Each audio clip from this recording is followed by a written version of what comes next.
অর্জুন সিং সাহস পাচ্ছে কোথায়? অর্জুন সিংকে ইমিডিয়েট ধরে জেলের মধ্যে রাখা দরকার।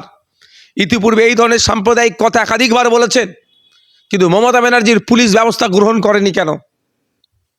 যেখানে হাইকোর্টে মামলা হয়েছিল এই মুর্শিদাবাদের ওই মসজিদটাকে কেন্দ্র করে, হাইকোর্ট সরাসরি বলেছে এখানে আমরা ল অ্যান্ড অর্ডারের বিষয়ে কথা বলেছে, মসজিদ নিয়ে চর্চাতে যায়নি। বাস্তব কথা, ধর্মনিরপেক্ষ রাষ্ট্র আর্টিকেল 25, 26 দেখবেন কে মন্দির, মসজিদ, গির্জা, ধর্মস্থান তৈরি করবে তার বিরোধিতা কারো করার অধিকার নাই।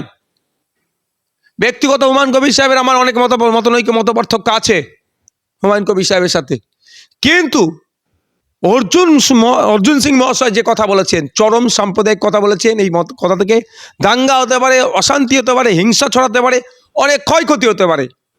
ইমিডিয়েট অর্জুন সিংকে ধরে জেলের মধ্যে রাখা দরকার, কিন্তু মমতা ব্যানার্জির পুলিশ এদের বিরুদ্ধে ব্যবস্থা গ্রহণ করছে না। বাংলার মানুষকে বলবো, যদি সম্প্রীতি ঐক্যের সাথে বাংলায় বসবাস করতে চান, এই তৃণমূল আর বিজেপিকে পরাস্ত করুন।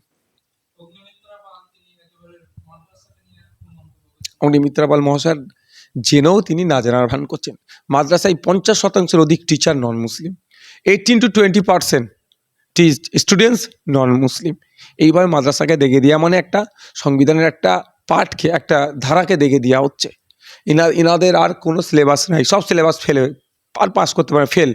ওই মুসলমান, মাদ্রাসা, জিহাদি, এই ধরনের এই কথা ছেড়ে দেশ সিলেবাস আর কিছু নেই। ভোট কি করবে? ভোট চাইতে গেলে ভোট দেবে মানুষ, দেখতে পাচ্ছেন এখন যাচ্ছে। কিন্তু উগ্রতা ছড়াও, হিন্দু হিন্দু ভাই ভাই স্লোগান তুলো, আর কে বলে মুসলমান মুসলমান ভাই ভাই, মানে এই নাটক করে ভোটটা পার করিয়ে এলাম।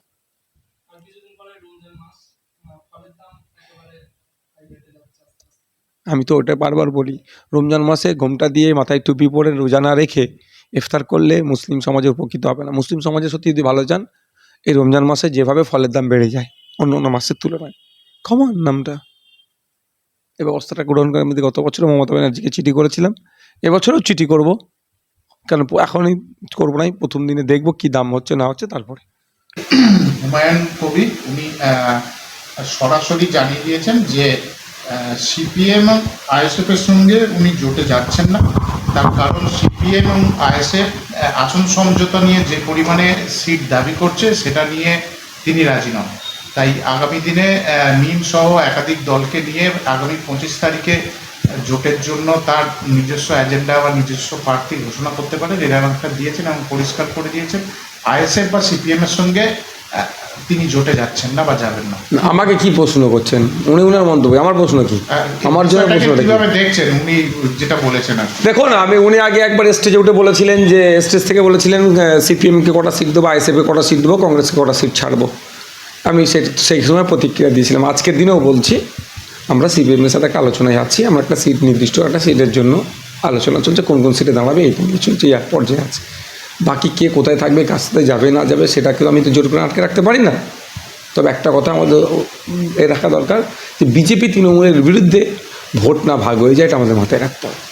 কারণ এর আগে উনি জোটের ব্যাপারে আগ্রহ প্রকাশ করেছিলেন এবং উনি জানিয়েছিলেন সিপিএম এর পাশাপাশি আইএসএফ এর সাথেও যাতে জোট হয় তার জন্য আলোচনা করতে প্রস্তুত, এবং তিনি আপনার সঙ্গে আলোচনা করেছিলেন, এরমও বক্তব্য শুনতে শোনা গেছিল। উনি ফুরফুরাতে এসেছিলেন, তারপর অনেকটাই উনি পজিটিভ সিগন্যাল দিয়েছিলেন জোট নিয়ে, কিন্তু তারপরে হঠাৎ উনিই বলছেন যে কারোর সঙ্গে জোট হবে না, আসন সমঝোতা নিয়ে যা শর্ত দিচ্ছে মেনে নেওয়া যাবে না। মানে কতটা রাজনীতি আমরা আমাদের পক্ষ থেকে হুমায়ুন কবির সাহেবকে কোনো সিটে নিয়ে কথা হয়নি, বলিনি যে এই এতগুলো সিট লাগবে কি এত লাগবে না। আমরা বামেদের সাথে আলোচনা হয়েছে। উনি তো সরাসরি আপনাদের নাম করেও বলছেন, আইএসএফ এবং সিপিএম। যদি উনি ওনার বলছেন বলতে পারেন, কিন্তু আমরা বলছি যে আমরা কংগ্রেসকে বা হুমায়ুন কবির সাহেবকে বা অন্য কাউকে বাম ছাড়া, যে আমরা মুর্শিদাবাদ, মালদা, দিনাজপুর, পশ্চিমবাংলায় এত কটা সিটে লড়াই করবো, এই ধরনের প্রস্তাব বা এই ধরনের আলোচনা সিট ভিত্তিক কারোর সাথে কোনোদিন আমরা করিনি। তার মানে সিট নিয়ে শুধুমাত্র সিপিএম এর সঙ্গে আমাদের আলোচনা হচ্ছে, শুধু সিপিএম এর সাথে আমাদের নয়, আমাদের সহযোগী বেশ কয়েকটা শক্তি আছে যারা বিজেপি তৃণমূলের বিরুদ্ধে লড়াই করে, তাদের নিয়েও বামেদের সাথে আমরা আলোচনা করেছি। আচ্ছা, আর একটা প্রশ্ন ছিল, সেটা হচ্ছে যে নির্বাচন কমিশন 7 জনকে এসআইআর কাজে যুক্ত, এরকম তাদের কাজের ধরন ঠিক হয়নি, মানে যথাযথ হয়নি, সেটা নিয়ে সাসপেন্ড করেছে। এবং এর বিরুদ্ধে ব্যবস্থা নেওয়ার জন্য তিনি বলেছেন নির্বাচন কমিশনের বিষয়টা কি হবে? দেখুন, আমি একটা কথা বলছি, এ ধরনের যদি ঠিকঠাক ব্যবস্থা গ্রহণ করে অনেকে সাসপেন্ড হবে। সন্দেশখালিতে আপনারা দেখেছেন নট ইন্ডিয়ান সিটিজেন লেখা ছিল। পরবর্তীতে আমরা সি অফিসে গিয়েছিলাম, কথা বলেছিলাম, তার পরবর্তীতে জানতে পারলাম এইগুলো ফলস লিস্ট পাবলিশ করেছে। বিএলওকে যখন প্রশ্ন করেছিল ওখানকার সাধারণ নাগরিক, তখন বলছে ইআরও এগুলো বলেছে। ইআরও এড়িয়ে যাচ্ছে এখন। কোনো না কোনো জায়গায় একটা এই ধরনের হচপচের কাজ চলছে। আমরা চাই স্বচ্ছ ভোটার লিস্ট হোক, কিন্তু স্বচ্ছতার নামে হয়রানিরও আমরা বিরুদ্ধে। যেভাবে তড়িঘড়ি নির্বাচন কমিশন 7 জনকে সাসপেন্ড করার নির্দেশ দিল, তাহলে নির্বাচন কমিশনকে অতটা স্ট্রিক্ট থাকতে হবে, একটা বৈধ ভোটারের নাম বাদ পড়ে, এটাও ওই নির্বাচন কমিশনের মাথায় থাকতে হবে।